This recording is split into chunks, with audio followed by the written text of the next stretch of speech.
Welcome, everybody. Welcome to Vancouver. Hope you're having a great conference.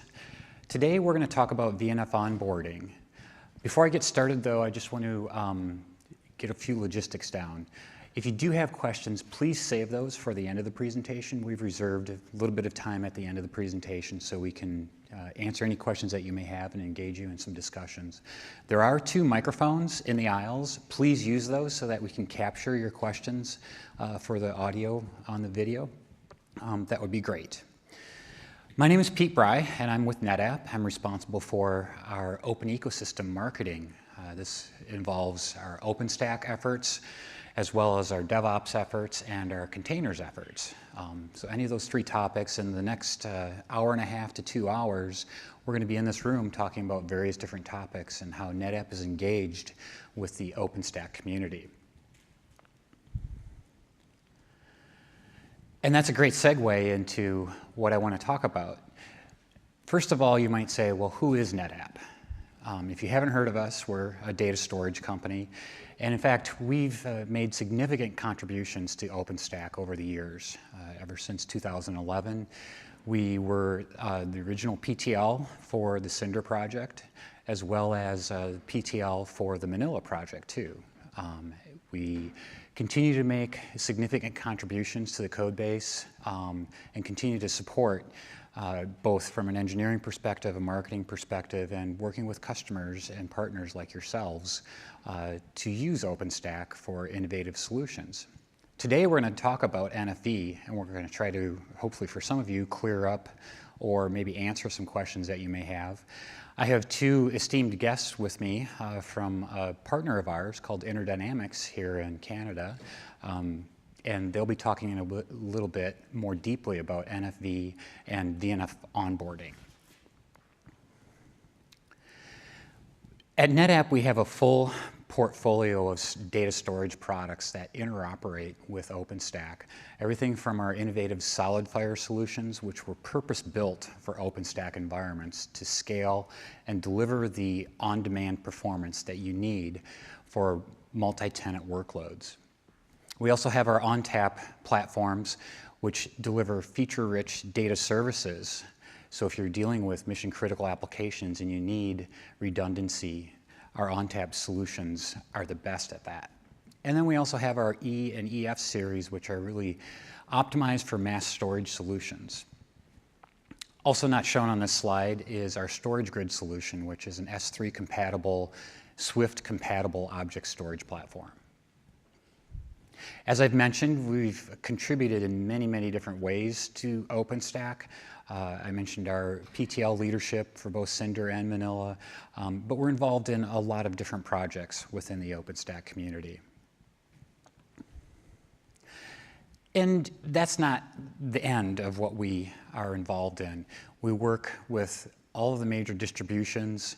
We also have developed numerous different reference architectures with different partners, with Red Hat, with Cisco, SUSE, Ubuntu, you name it. And we also have done a lot of work, I mentioned DevOps earlier, a lot of work in automation around Ansible, Puppet, and other tools to automate your environments. So we're very committed to this entire ecosystem, open ecosystem space. But like I mentioned, what we're going to talk more deeply to you about here today is our involvement with NFV. We do work with many different customers around the world on developing these types of solutions and using our storage and our platforms as part of their overall architectures. You may have heard of the NetApp Data Fabric. This is essentially a way of deploying our storage systems, but being able to migrate and move data within those subsystems seamlessly. This delivers the scale and the zero-touch automation that you need, and it also delivers the performance too. Let's talk a little bit about IDX or Interdynamix. And today we have Kevin Schmelz and Curtis with us. And Interdynamix has been working with NetApp for quite some time. They bring to the table really 3 sets of capabilities that really help us in understanding the unique needs of these NFV solutions. They possess the understanding of the marketplace and the requirements. They have the relationships with individuals like yourselves to be able to design and build solutions that solve the real-world problems. And as both Curtis and Kevin will get into here, it's fairly complex solutions, and they'll talk more about that. But what IDX can do for you is it can really help you from day 0 to architect the right solution. But it doesn't stop there. When you actually want to deploy, they can help with deployment services too, day 1. And then this is where they really go above and beyond, is ongoing support for operation and maintenance of these solutions. So what I'd like to do is turn it over to Curtis and invite him to come up here, and he can talk more deeply about NFV, and then Kevin will talk more about VNF. Curtis. Okay, thank you very much. So what I'm going to do is basically set the stage for Kevin. I'm going to give you a bit of an introduction to network function virtualization, and it's quite possible that a lot of you in the audience have seen some of these slides or have a pretty good understanding of NFV, but I'm going to kind of give a little basic introduction to it, and also in the end start to discuss some of the complexity that causes problems in terms of we have all these pieces of infrastructure that we need to manage, and that's challenging enough. And then once we have all that working and there to be used, we still have to go through the whole process of actually bringing VNFs, onboarding VNFs, running them. So there's just a ton of complexity here. What is network function virtualization? At the most simple level, what we want to do is take a physical network function and make it virtual, right? And when we do that, we make it a virtual function, and we put it into some sort of common infrastructure, like a network function virtualization infrastructure, which is typically, in the context of where we are today, OpenStack. Generally speaking, OpenStack is probably the de facto standard for network function virtualization APIs, right? So, at the most simple level, all we want to do is virtualize a physical network function. So what are some benefits? I put a few benefits up here. These are some pretty common things that people, if you've been familiar at all with NFV, you've seen these kind of things before. But the one that I really like, which I kind of put in quotes because it's a funny word, but softwareization, right? Kind of my opinion on this is that what we want to do is turn a lot of this infrastructure into a library, because we're gonna, as Kevin will talk about more, we're gonna program network services. We have to write code, templates. It's not necessarily it's a domain-specific language. It's not necessarily an obvious programming language. It's more like a template, but we have to write those templates and bring them into our system in order to actually deploy these network services, which is the entire goal, right? We need all this infrastructure, all these APIs, all of this automation-capable infrastructure to deploy a network service. That's our end goal, right? That's what we want to do. We don't want to worry too much about all the other underlying stuff. We want to actually deploy our service, right? So I kind of feel like the underlying infrastructure should be almost like a library, right? We can almost consider it a library for these VNF templates, right? So we may have seen this diagram many times, but I always like to kind of go over it because in the red box here, so this is the Etsy diagram that, it's almost like a traditional diagram now, where it describes what network function virtualization, what the pieces are, what it looks like, what makes up this system, right? So in the red box, I have what's typically considered where OpenStack tends to be, right? So OpenStack has APIs, it has a scheduler that's usually considered to be the VIM, the virtual infrastructure manager. And then we have the actual NFVI, which is typically considered to be the storage and the compute and the networking, those resources that we use to actually deploy VNFs. So one of the pieces that we need in order to actually deploy a network service is some sort of VNF manager or management and orchestration system, right? So there's commercial ones, there's open source ones. Some are simpler. We did a demo earlier this week using OpenBATON, which has a pretty small code base, and some are more complicated, like ONAP, which I believe when you deploy it using their heat version templates, it's between 17 and 33 virtual machines, right? That's what's required to deploy ONAP if you use the virtual machine. You can also do it with Kubernetes, but it's a very large, massive piece of software, right? So there's a lot of complexity there. I also have this squiddy looking one is the attacker project. So there's a generic sort of VNF manager that's under the OpenStack umbrella called Tacker. I'll pop back to this diagram, but all these pieces actually mean something, right? So it's really easy to look at this diagram and go, okay, well, it's really busy, I've seen this before, but these pieces actually mean something. So I just kind of wanted to give you an idea of what a lot of these acronyms mean, right? So I mentioned the VIM, the Virtualization Infrastructure Manager, the NFVI, element management systems, management and orchestration, these higher level abstractions that do all of the automation, right? So all of these pieces mean something. But what is the network service? What are we actually trying to deploy? And I think one of the easier ways to think about it is that we're going to deploy a bunch of virtual network functions and string them together into some kind of chain, right?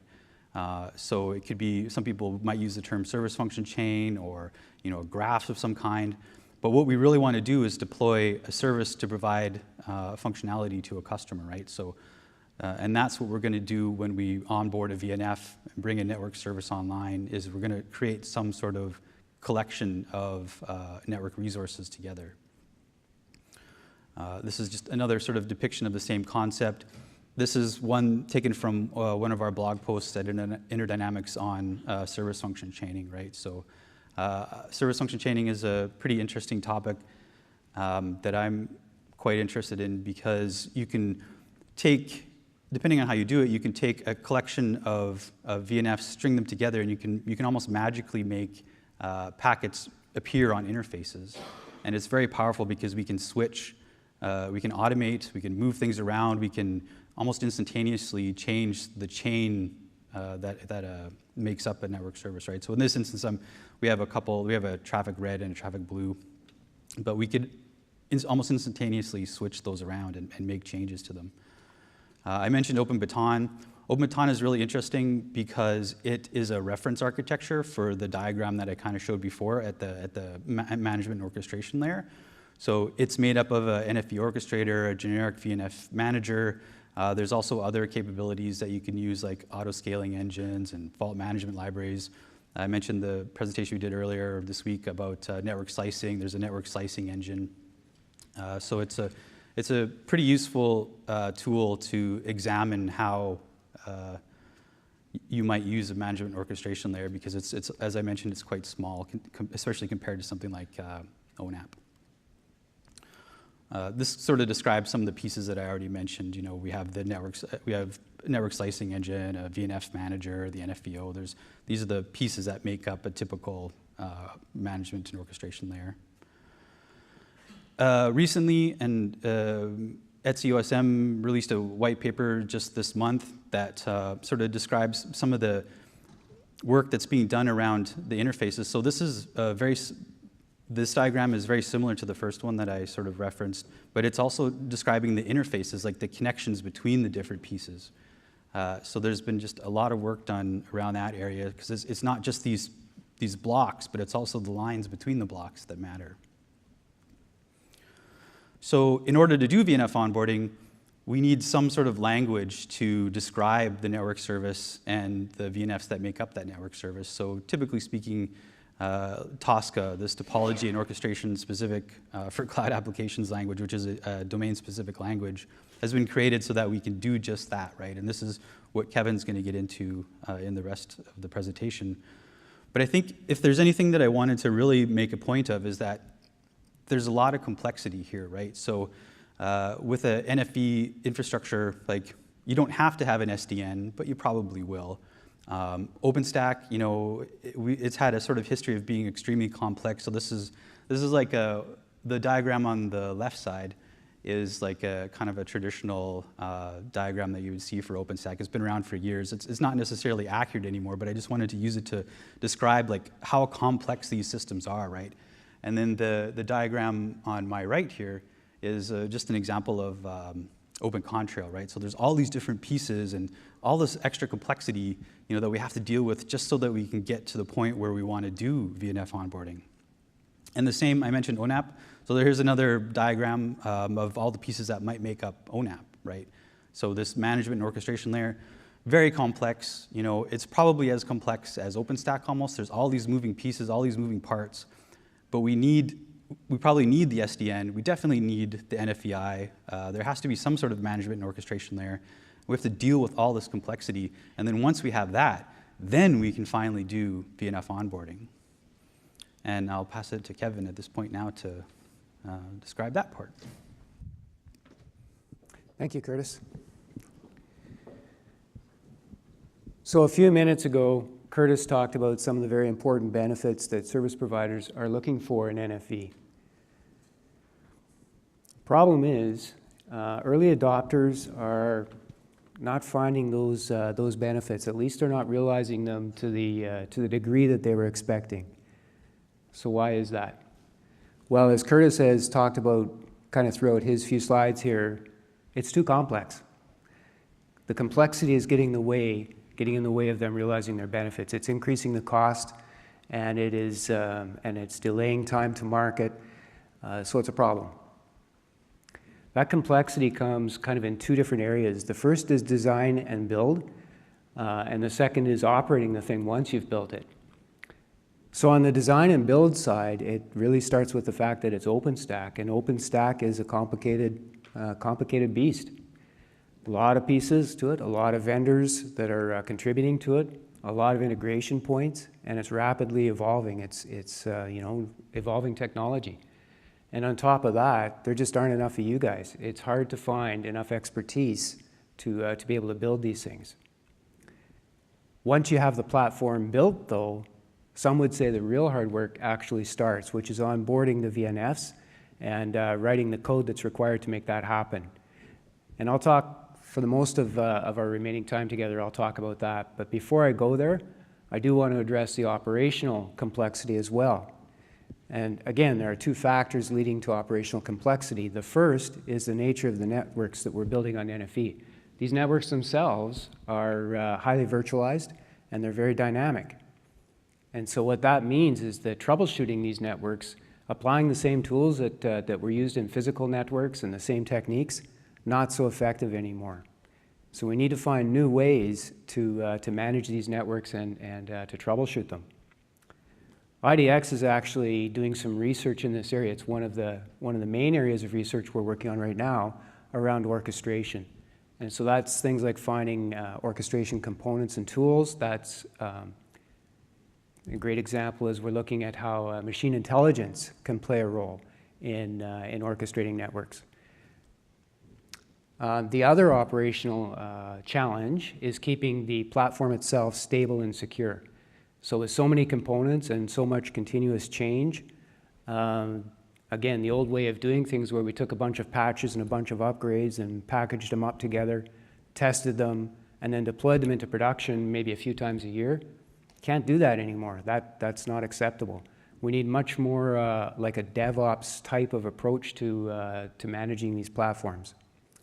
And so on that front, IDX is actually working with Red Hat as a partner in their DCI program, Distributed Continuous Integration. And what that brings is a CI/CD pipeline, continuous integration, continuous delivery pipeline, and a more agile way of maintaining these platforms for our clients. So why is VNF onboarding so complex? Well, it starts with the fact that there isn't yet a lot of standardization around how this is done. Each VNF kind of has its own API for lifecycle management. In fact, it has its own approach to lifecycle management. There are different ways that the whole NFV solution can work together to manage the life cycles of these VNFs, and that's not yet standardized. The second reason for the complexity is the number of integration points. Curtis showed you some diagrams of NFV, and there are a lot of integration points. each VNF has to communicate with the infrastructure it runs on. It has to integrate with other VNFs that form the overall network service, and it has to integrate with management and orchestration. So all of those integrations have to be dealt with and have to be tested.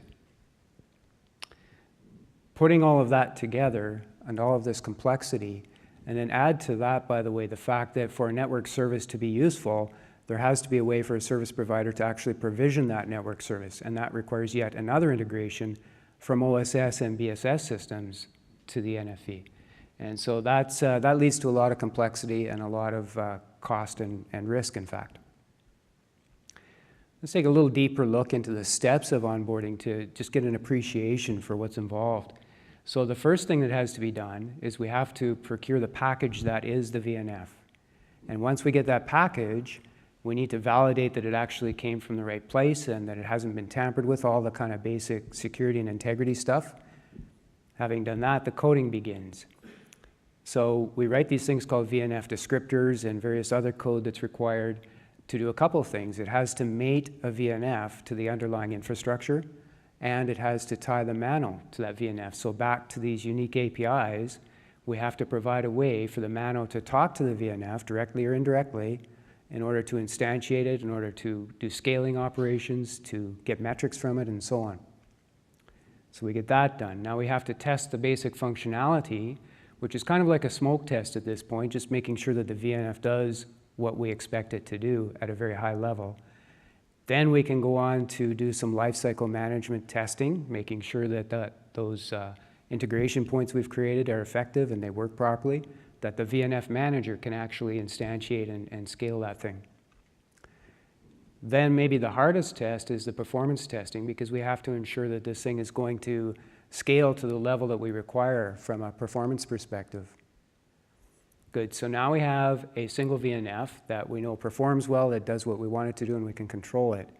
However, we're still not really providing a network service, so we have to go to the next step, which is to tie a number of VNFs together into a network service, which is more coding. We have to write VNF forwarding graphs, we have to write network service descriptors, all of these templates and all of this code that ties the individual VNFs together into a concerted network service.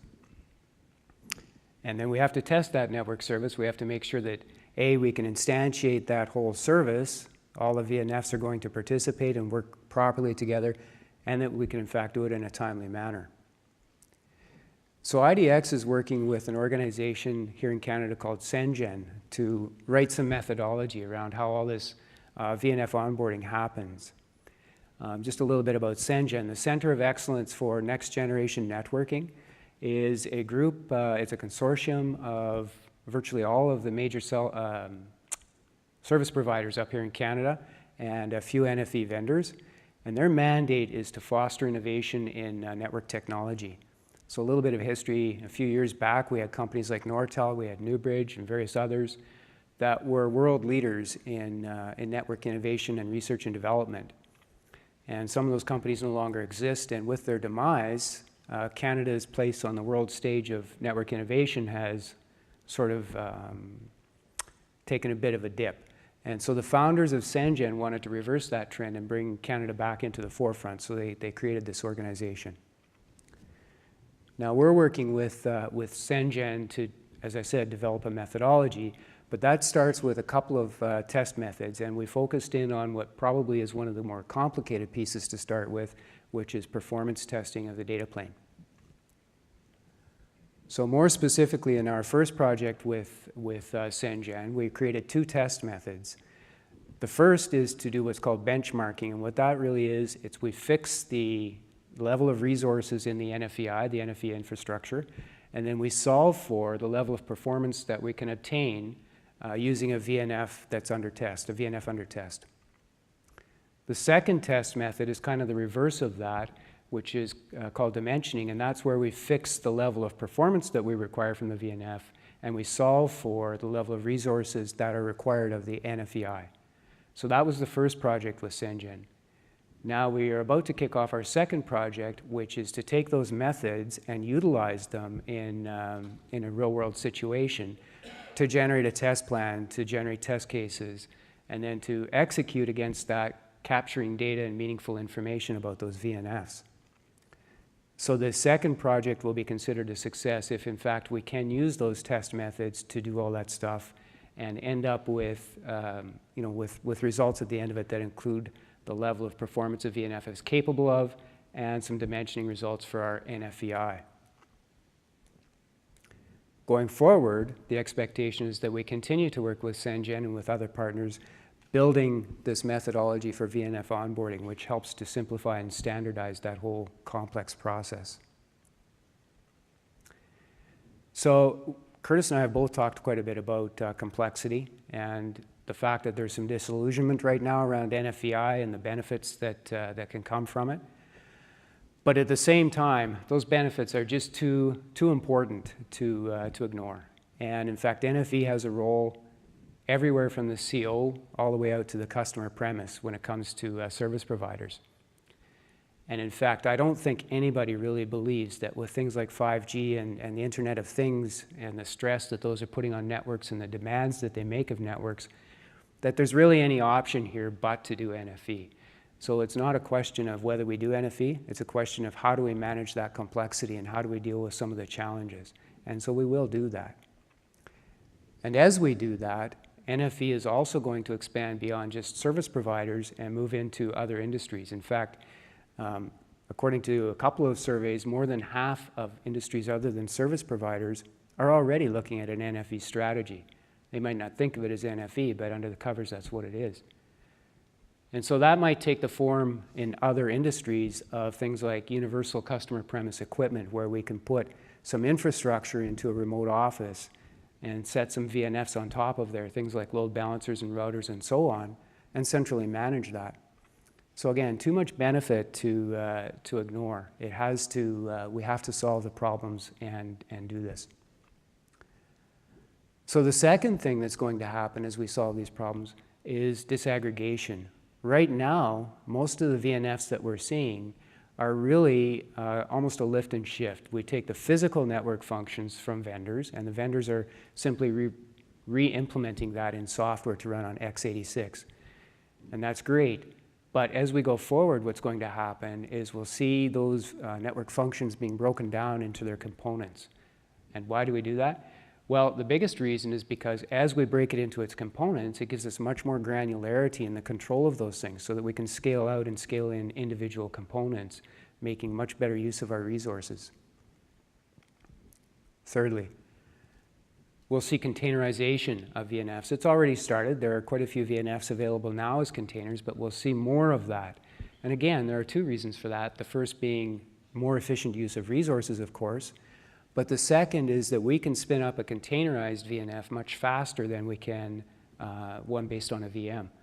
That's important in the auto-scaling scenarios because the time to react to changing load conditions is very important. And while spinning up a VM and configuring it, loading a VNF on top of it, that's fast, but it's not instantaneous.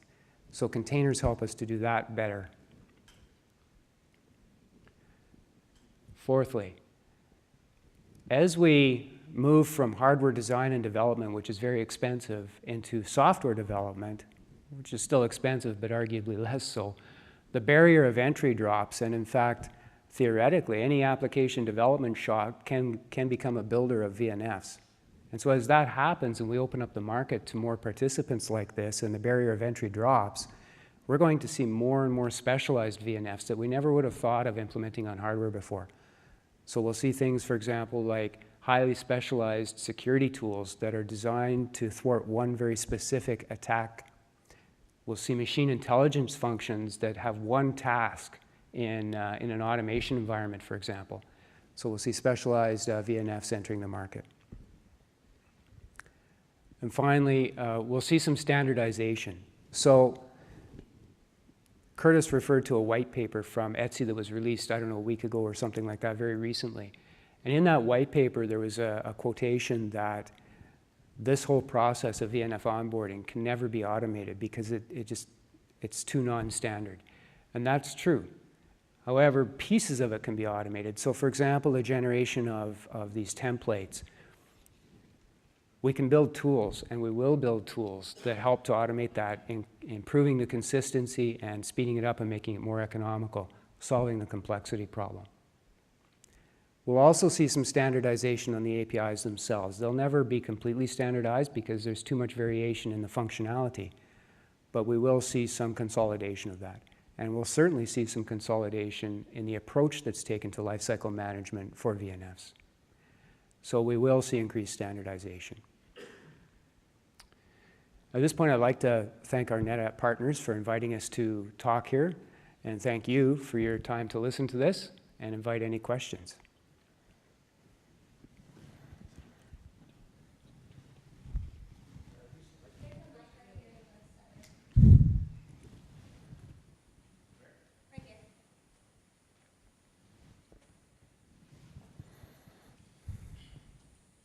So can you explain how the VNF providers get paid for the service they're providing?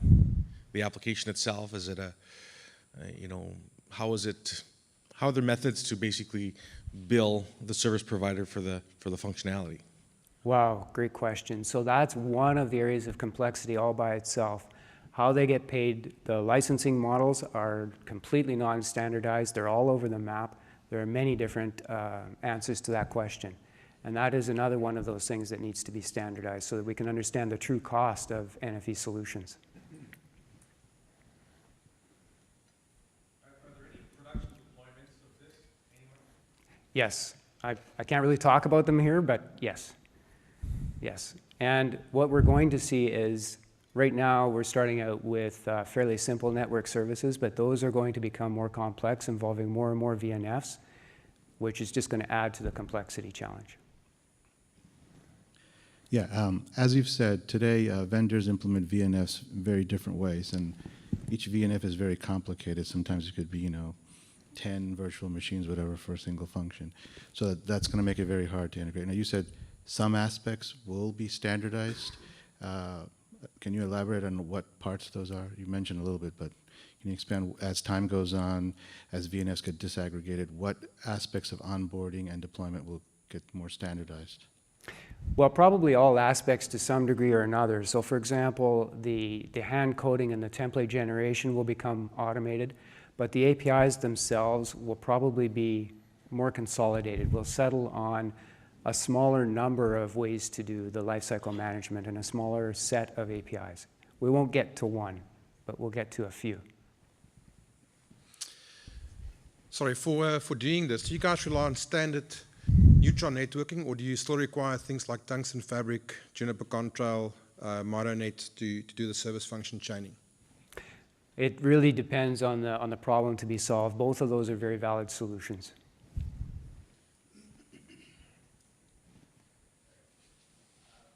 So how do companies begin to work this problem? Is there a common shared lab environment for collaboration, or is each company working independently to try to solve this problem? So by each company, did everybody hear the question? Okay, by each company, do you mean the VNF vendors? Well, the whole ecosystem. Yeah, so the whole ecosystem, there are shared labs available that are being used to help solve this problem. But there are many, many players that are working on solving the complexity. So how does a member company get involved in trying to help? This whole conference is about open collaboration. And Yeah. how do we onboard, companies to help work on this? A great start would be, let's talk offline, and I can get you a list of places to go. Did everybody get a blue ticket? We're going to be wrapping up here. Thank you so much, Kevin. Thank you. Thank you, everyone.